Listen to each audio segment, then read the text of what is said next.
Hello, my dear students. How are you? Oh, that's very great. Okay, today we are going to start a new chapter, that is chapter number 15, the most important day. Do you know we are talking about whose important day? Yes, we are talking about the most important day of a girl who is visually and audibly impaired. And the name of the girl is Helen Keller. Okay, maybe some of you are very well known about this girl. So let's talk about the important day, the most important day of her life. Let's see what is it.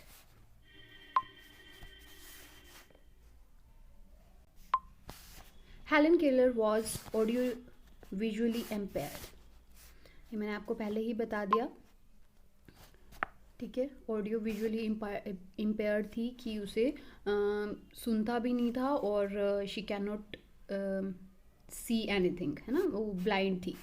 Life was very difficult for her of course कि उसे सुनाई भी नहीं दे रहा है और वो देख भी नहीं पाती किसी चीज़ को, तो obviously life was very difficult for her when she was nearly 7, मतलब 7 साल की थी जब वो almost. Her parents sought professional help for their daughter. उन्होंने ढूंढने सीख करनी चाहिए एक प्रोफेशनल हेल्प अपनी बेटी के लिए। दे हायर्ड एनी सुलिवन, तो उन्होंने हायर किया एनी सुलिवन। ये नेम याद रखना, that is most important. A young teacher, तो वो एनी सुलिवन जो थी एक यंग टीचर थी who had been trained at Perkins Institute for the Blind in Boston. Read on to find out what happened next. आगे क्या हुआ, चलो रीड करते हैं। अब उसकी टीचर आई हैं उसके पास, एनी सुलिवन। सो क्या हुआ उसकी लाइफ में चेंज, और वो टीचर कब आई? When Helen Keller was 7 years old. Let's start. The most important day I remember in all my life is the one on which my teacher Annie Mansfield Sullivan, her full name was Annie Mansfield Sullivan, came to me. Now Helen Keller is describing her own story. वो खुद से बता रही है अपनी life के बारे में कि मैं the most important day I remember, सबसे ज़्यादा इम्पोर्टेंट जो डे था वो मुझे याद है मेरी लाइफ का, is the one on which my teacher Annie Mansfield Sullivan came to me. जब उसकी लाइफ में एनी सुलिवन आई तो वो डे उसके लिए मोस्ट इम्पॉर्टेंट था। वो कहते हैं मुझे आज भी वो दिन याद है। I am filled with wonder when I consider the immeasurable contrast between the two lives which it connects. जिससे जो लाइफ जुड़ी हुई थी उनके बीच में कंट्रास्ट को, कि अब क्या है और पहले क्या था, है ना। अब टीचर के आने से पहले और टीचर के आने की बाद की कंट्रास्ट की बात कर रही है उसकी लाइफ में।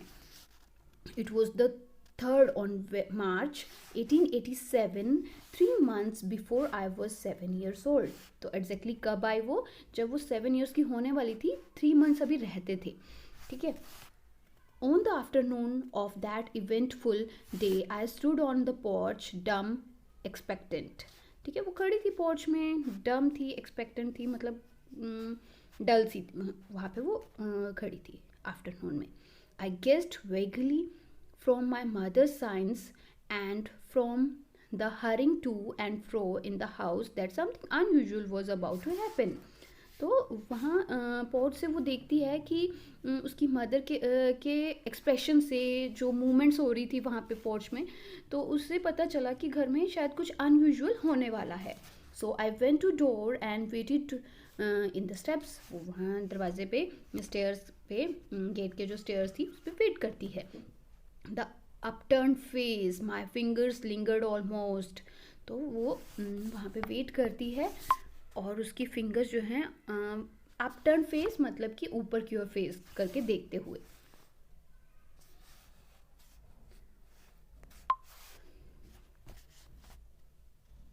My fingers lingered almost unconsciously on the familiar leaves and blossoms which had just come forth to greet the sweet southern spring. तो भी वो स्प्रिंग को ही फील कर रही होती है, जैसे ही वो जो विंड्स हैं वो उसके फेस पे लगती हैं तो उसे वो फील करती है। I did not know what the future held of Marvel और सरप्राइज फॉर मी. उसे नहीं पता था कि कितना मार्वलस उसका फ्यूचर होने वाला है या सरप्राइज उसके लिए होने वाला है. Anger and bitterness had preyed upon me. कि जो एंगर और बिटरनेस थी, कड़वाहट उसके नेचर में आने लगी थी, एंगर आने लगा था, गुस्सापन आने लगा था, है ना. वो उसे बिल्कुल उस पूरी तरह से ख़त्म कर रहा था.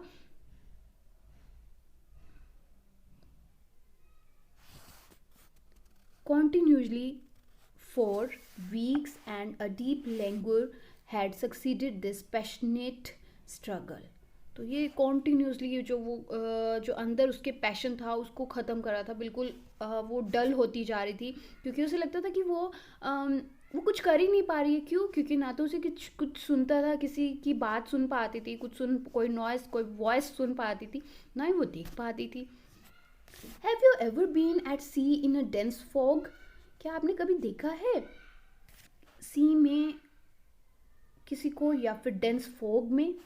Eight sea in a dense fog, when it seemed as if a tangible white darkness shut you in, and the great ship, tense, anxious, groped and her way toward the shore with plummet and sounding line, and you waited with beating heart for something to happen.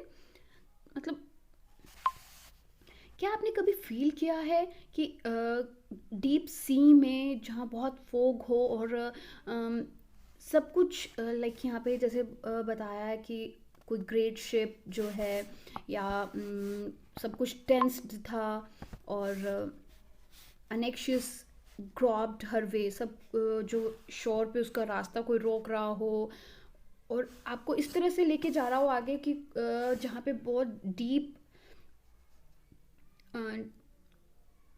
Water हो, जहाँ पे plummet होता है कि एक device होता है जहाँ डेप्थ को जो मेजर करता है कि कितनी डेप्थ है वाटर में, है ना, अंदर कितना गहरा है.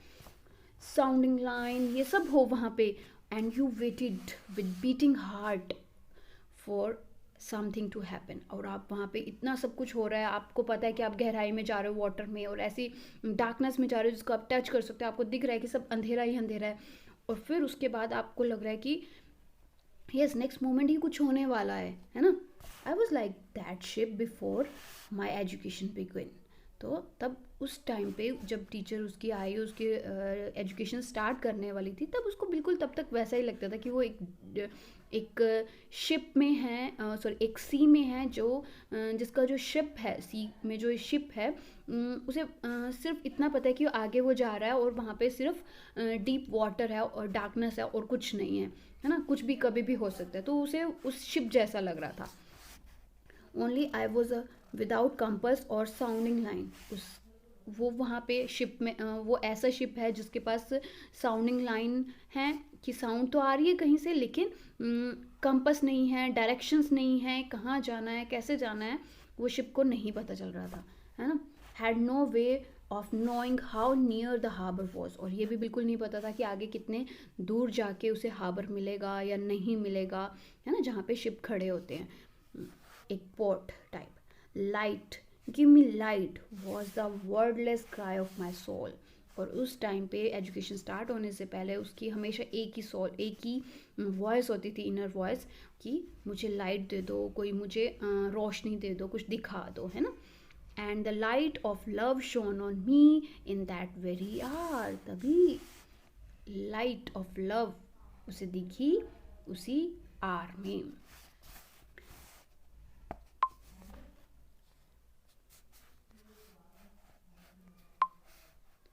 I felt approaching footsteps. I stretched out my hand as I supposed to my mother. Someone took it, and I was caught up and held close in the arms of her who had come to reveal all things to me. जो वहाँ पे तभी कुछ आवाज़ आई और उसको किसी ने अपनी आर्म्स में ले लिया और वो सब चीज़ें दिखानी स्टार्ट करी जो और ऐसा लग रहा था हु हैड कम, जो आई है वहाँ पे, टू रिवील, दिखाने के लिए, all the things to me, मुझे सब चीज़ें दिखाने के लिए कोई आया है. And more than all things else, और शायद सब चीज़ों से ज़्यादा कुछ दिखाने आया है. टू लव मी, चीज़ों से ज़्यादा क्या हो सकता है? लव. एक ब्लाइंड, एक विजुअली ऑडियो एम्पेयर्ड बच्चे के लिए चीज़ों से, मटेरियलिस्टिक चीज़ों से ज़्यादा जो चीज़ मैटर करती है, दैट इज़ लव. और उसे लगा कि yes, there is a person who has come in my life to show love, to show respect, to show gratitude, है ना, to show honour. At that time when Annie Sullivan comes, she felt like this. The morning after my teacher came, she led me into her room. जिस morning वो आई, वो उसे अपने room में ले गई and give me A doll. वो उसे उसके हाथ में डॉल दे दी है. The little blind children means Helen Keller at the Perkin institution had sent it, and Laura Bridgman had dressed it, but I did not know this until afterward. अभी भी नहीं पता था कि उसे क्यों उसे ड्रेसअप किया जा रहा है, क्यों क्या हो रहा है. अभी भी उसे आगे क्या होने वाला है उसे अभी नहीं पता था.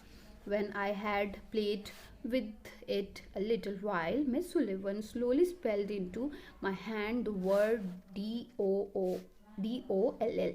थोड़ी देर के लिए उसको डॉल दी खेलने के लिए. जब वो थोड़ा टाइम उसने स्पेंड कर लिया उस डॉल के साथ, तब एनी सुलिवन आती हैं और उसके हैंड पे लिखती हैं DOLL, स्पेल करती हैं. I was at once interested in this finger play and tried to intimate it. पहली बार तो वो काफ़ी उसको फिंगर जब मूव हो रही थी उसके हैंड पे तो उसको बहुत अच्छा लग रहा था. और उसने फिर बाद में उसने उसको इंटीमेट, उसको थोड़ा पहचानना शुरू किया कि बार बार मूव कैसे हो रही है फिंगर, है ना. When I finally succeeded in making the letters correctly, I was flushed with childish pleasure and pride. और फिर जब उसने करेक्टली उसे पहचाना, उसे समझ में आया, तो वो चाइल्डिश प्लेजर में, मतलब may be childish happiness, laughing वो शो कर रही थी, है ना. एक प्राइड आ रहा था उसमें. Running down stairs to my mother, I held up my hand. अपनी मदर की ओर नीचे डाउन स्टेयर्स पे जाती है और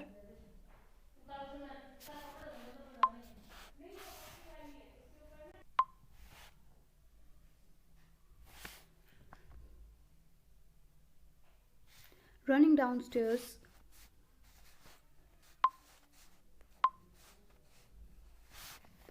downstairs to my mother, I held up my hand and made the letters for doll. उसने अपना हैंड उठाया और उस पर लेटर्स लिखे डॉल के लिए. I did not know that I was spelling a word or even that words existed. उसे ये नहीं पता था कि उसने कोई स्पेलिंग लिखा है, कोई वर्ड लिखा है. बट यस, और even she doesn't know whether the word is existing or not. Actually, this is the word. She doesn't know all about it. I was simply making my fingers go in monkey-like imitation. She was just imitating the letters as Miss Sullivan has drawn her on her hand. She was just trying to imitate. उसे copy कर रही थी जिस तरह से fingers को move किया था मिस सुलिवन ने. She was also trying to moving her hands. She was just copying that.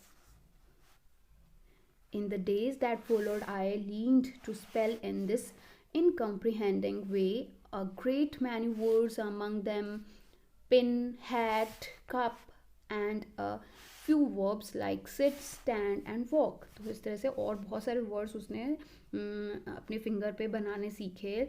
और एक्चुअली स्पेलिंग वो she was learning the spellings.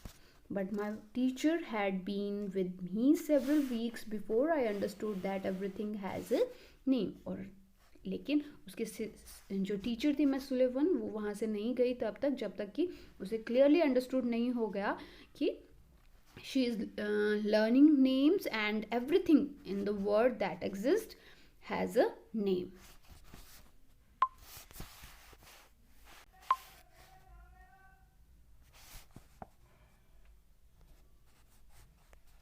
One day, while I was playing with my new doll, Miss Sullivan put my big rag doll into my lap also. जब वो अपनी new doll से खेल रही थी तो उसकी जो पुरानी फटी हुई जो डॉल थी उन्होंने उसके लैप में रखा, spelled doll, and try to make me understand that doll applied to both. और उसे ये बात समझाई कि चाहे वो न्यू डॉल है चाहे वो पुरानी है, रैग्ड है, दोनों के लिए वर्ड जो है वो सेम ही रहता है. Earlier in the day he had had a tussle over the words mug and water water. Miss Sullivan had tried to impress it upon me that mug is mug and that water is water, but I persisted in confounding the two. लेकिन वो मना कर रही थी इन चीज़ों को सीखने के लिए, मग और वाटर को, क्योंकि देखो मग को ये समझाना था मग के लिए कि पानी जो है उसमें डाला जाता है और एक्चुअली वाटर क्या है ना, वो चीज़ को समझाना may be she was facing difficulty, right. So that's why she was persisting. वो उसे मना कर रही थी, उसके लिए रोक रही थी. In despair, she had dropped the subject for the time. उसे छोड़ दिया, थ्रो कर दिया. Only to renew it at the first opportunity. I became impatient at her repeated attempts. Impatient हो रही थी बिल्कुल, जैसे टीचर बार बार उसे सिखाना चाह रही थी, कर रही थी, ट्राई कर रही थी. और हेलेन जो है वो इम्पेशेंट हो रही थी क्योंकि उसमें इतना पेशेंस नहीं था. मे बी उसकी टीचर में बहुत ज़्यादा पेशेंस था जो उसे सिखा रही थी, है ना. Seizing the new doll, I dashed it upon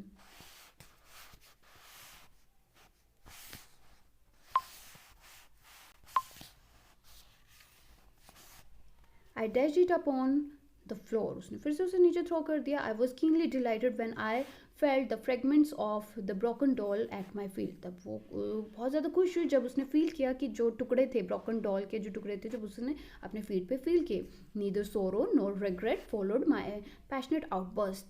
लेकिन उसे एकदम से बहुत ज़्यादा गुस्सा आ गया. ना वो सोरो थी, ना उसे दुख हो रहा था, ना ही रिग्रेट था, पछतावा हो रहा था. In the still, I had not loved the doll. उसने ये शो कर दिया कि वो ज़्यादा प्यार नहीं करती थी डॉल से. In the still dark world in which I lived, there was no strong sentiment or tenderness.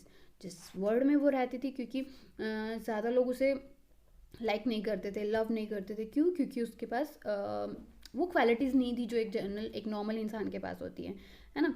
तो सेंटिमेंट्स नहीं थे उसमें, टेंडरनेस जो एक केयरनेस होती है वो नहीं थी.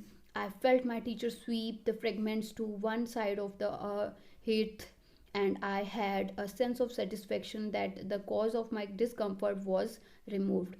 जब उसने डॉल को एक्चुअली ब्रेक कर दिया तो उसे उसके अंदर जो एक परसिस्टेंस थी, एक आउटबर्स्ट था, एक गुस्सा था, वो उसे लगता है कि वो उसको सेटिस्फेक्शन मिल गई कि उसने डॉल को ब्रेक कर दिया, कुछ नुकसान कर दिया, तो उसका जो अंदर जो उसको फीलिंग हो रही थी उसको एक सेटिस्फेक्शन होने लगी थी.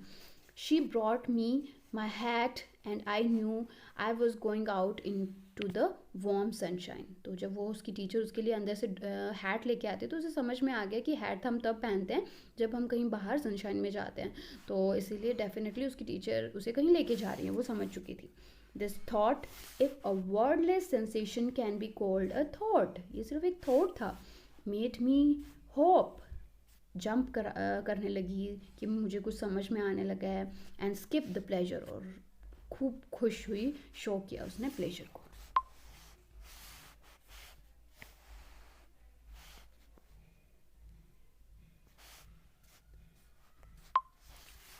We walked down the path to the well house, attracted by the smell of the honeysuckle with which it was covered. Someone was drawing water, and my teacher placed my hand under the spout. As the cool stream gushed over one hand, she spilled into the other word water, firstly slowly, then rapidly. तो इसलिए जैसे उसने देखा कि बाहर कुछ लोग जो है पानी निकाल रहे थे, पानी से कुछ काम कर रहे थे, तो उसने, उसके टीचर ने फिर से उसके हाथ में वो वर्ड लिख दिया, स्पेल कर दिया. वाटर पहले धीरे से लिखा, फिर तेज से लिख दिया. I stood still, my whole attention fixed upon the motions of her fingers. Suddenly I felt a misty consciousness as of something forgotten, a thrill of returning thought, and somehow the mystery of language was revealed me. एकदम से उसे सब समझ में आना, उसे और वो जो लैंग्वेज की मिस्ट्री थी वो समझने लगी थी. क्या रहस्य है उसके पीछे, क्या रीजंस हैं, क्या चीज़ है वर्ड्स के पीछे, वो समझने लगी थी. I knew then that water meant the wonderful cool something that was flowing over my hand. तभी उसे समझ में आया कि वाटर क्या है, ऐसी कोई चीज़ जो पानी पे फ्लो, जो हैंड पे फ्लो कर रही है, उसके हैंड पे फ्लो कर रही है कुछ. The living word wakened my soul, gave it light, hope, joy. Set it free. देखो जहाँ पे आपको ऐसे लगे कि कुछ समझ में नहीं आ रहा है, कुछ नहीं ठीक हो रहा है, लेकिन एकदम से सडनली आपको कुछ समझ में आने लगे, कुछ आपको आपको नॉलेजेबल कुछ मिल जाए, तो आपको जो खुशी होती है that is not acceptable, not sorry not that is beyond the limit, है ना? At that time pleasure is beyond the limit, so that's what she was feeling at that time. That gave it light, hope. उसे एक hope होने लगी कि हाँ वो सीख सकती है, उसे समझ में आती हैं चीज़ें. There were barriers still, it is true, but barriers that could in time be swept away.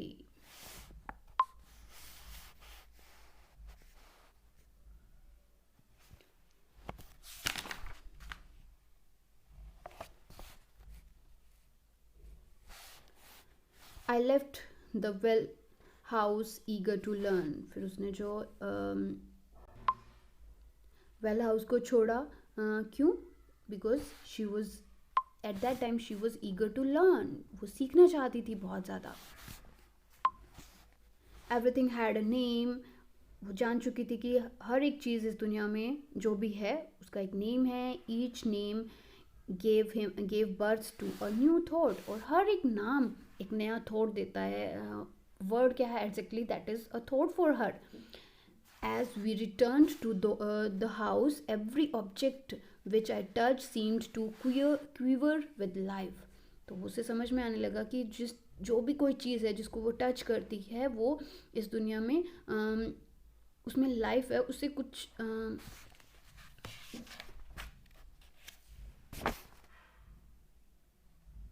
उसमें एक चार्म है, उसमें एक वाइब्रेशन है.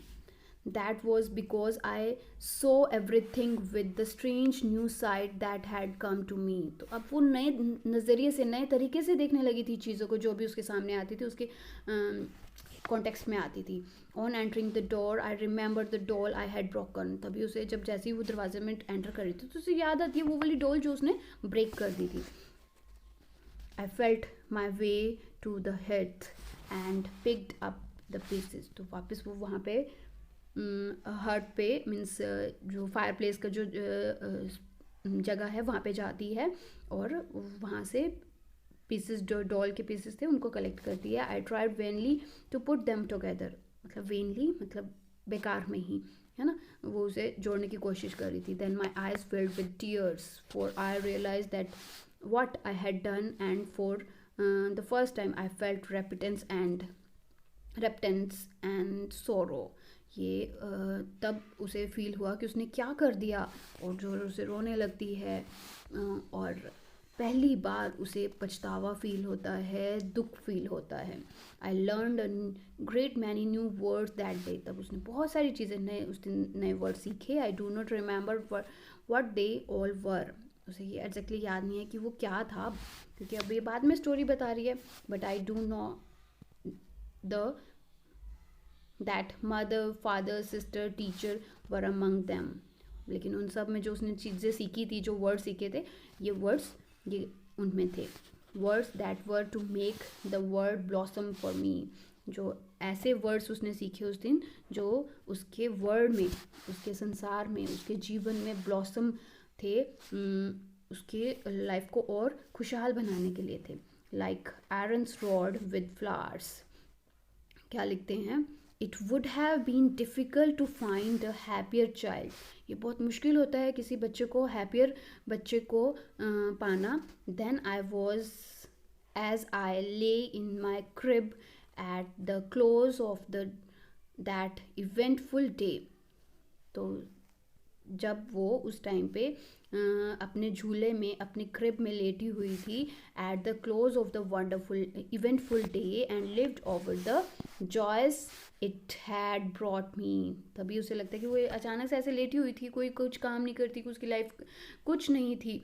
उसके पेरेंट्स को मे भी ऐसा फील होता होगा कि कुछ नहीं है उसकी ज़िंदगी में, क्योंकि वो सुन नहीं सकती है, कुछ देख नहीं सकती है. And for the first time longed for a new day become. लेकिन एक दिन ऐसा डे आया जब वो दिन बहुत लंबा हो गया और कुछ वो बन गया, है ना, उसके लिए वो दिन कुछ बन गया. और वो कैसे बना? Just because of her teacher any Sullivan. I hope you got it, समझ में आया होगा।